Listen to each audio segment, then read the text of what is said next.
Hello students, I am Muhammad Maruf Siddiqui, your science teacher. Today we will discuss about chapter 2nd. The name of chapter 2nd is matter around us pure, and the name of today's topic is homogeneous mixture and heterogeneous mixture. Student, first of all we will read the topic. Please listen carefully. Homogeneous mixture, a mixture in which each component part has identical properties, is called as homogeneous mixture. The composition or structure of a homogeneous mixture is identical. Here the constituents cannot be seen with naked eyes or under a microscope. Some of the examples of homogeneous mixtures are salt solution, sugar solution, air, soft drinks, petroleum, biogas, alloys, etc. Heterogeneous mixture, a mixture in which each component part has not identical properties, is called as heterogeneous mixture. The composition of a heterogeneous mixture is not identical. Here the constituent of a heterogeneous mixture can be seen by naked eyes or under a microscope. Example of heterogeneous mixture are sugar and sand mixture, salt and sand mixtures, polluted air, muddy water, etc. Differences between compounds and mixtures. Compound mixture. Compound definite elements are present in a definite ratio.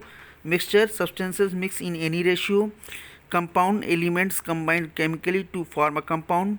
Mixture chemical reaction does not take place during its formation. Compound constituents lose their properties.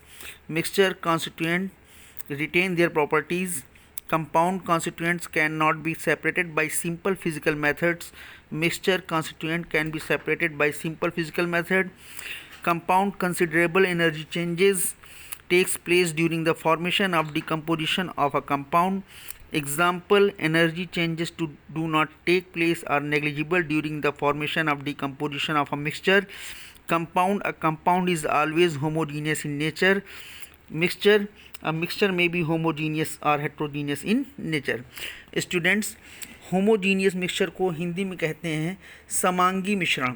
समांगी मिश्रण means ऐसा mixture जिसमें अगर हम जो भी component ले रहे हैं और उस कंपोनेंट के बाद जो हमारा मिक्सचर तैयार हो रहा है उस मिक्सचर में से हम किसी भी चीज़ को आइडेंटिफाई ना कर पाएँ तो ऐसे मिश्रण को हम होमोजीनियस मिक्सचर कहते हैं. देखिए यहाँ पर जो डिफिनीशन लिखी गई है वो गलत लिखी हुई है. जैसे इसके होमोजीनियस मिक्सचर के एग्जांपल जैसे कि आपका साल्ट सॉल्यूशन, नमक और पानी. अगर नमक पानी में घुल जाएगा तो नमक और पानी को आप अलग अलग नहीं देख सकते हैं. या फिर जैसे सॉफ्ट ड्रिंक्स, या फिर जैसे एयर हवा, या फिर आपका शुगर सॉल्यूशन, या पेट्रोलियम, बायोगैस, एलॉयज़, ये सब आपके होमोजीनियस मिक्सचर के एग्जांपल हैं कि इसमें जो भी कंपोनेंट्स हैं मिक्सचर में इनको आप नहीं देख सकते हैं, चाहे वो माइक्रोस्कोप से हो और चाहे वो आपकी अपनी आँखों से. और हेट्रोजीनियस मिक्सचर यानी विषमांगी मिश्रण, ऐसा मिश्रण जिसमें आप किसी भी शामिल कंपोनेंट को आप देख सकते हो, यानी कि उसमें शामिल कंपोनेंट की प्रॉपर्टीज़ को आप पहचान सकते हो. ऐसे मिक्सचर को हम हेट्रोजीनियस मिक्सचर मीन्स विषमांगी मिश्रण कहते हैं. इनको हम माइक्रोस्कोप की मदद से भी देख सकते हैं और अपनी आँखों की मदद से भी देख सकते हैं. हेट्रोजीनियस मिक्सचर के एग्जांपल जैसे कि शुगर एंड सैंड मिक्सचर, यानी कि अगर बालू में हम शक्कर को मिला दें तो शक्कर और बालू को हम अलग अलग उसकी पहचान कर सकते हैं. या जैसे साल्ट एंड सैंड मिक्सचर, बालू में अगर हम मिला देते हैं आपका साल्ट, नमक, तो उसको भी हम अलग अलग आइडेंटिफाई कर सकते हैं. पोल्यूटेड एयर यानी प्रदूषित हवा, या फिर मडी वाटर, कीचड़ वाला पानी. और उसके नीचे देखिए स्टूडेंट्स, ये डिफरेंस दिया गया है कंपाउंड्स और मिक्सचर्स के बीच में. इसको भी आप सभी लोग जो है लर्न करिएगा और पढ़ करके समझिएगा. और जो मैंने ये होमोजीनियस मिक्सचर और हेट्रोजीनियस मिक्सचर के बारे में समझाया है इसको भी आप लोग अच्छे से लर्न करिएगा डिफिनीशन विद एग्जांपल के साथ. और जब आपकी वर्चुअल क्लासेस ऑनलाइन चलेंगी तो उसमें फिर हम आप लोगों को और डीपली समझा देंगे. Okay, thank you.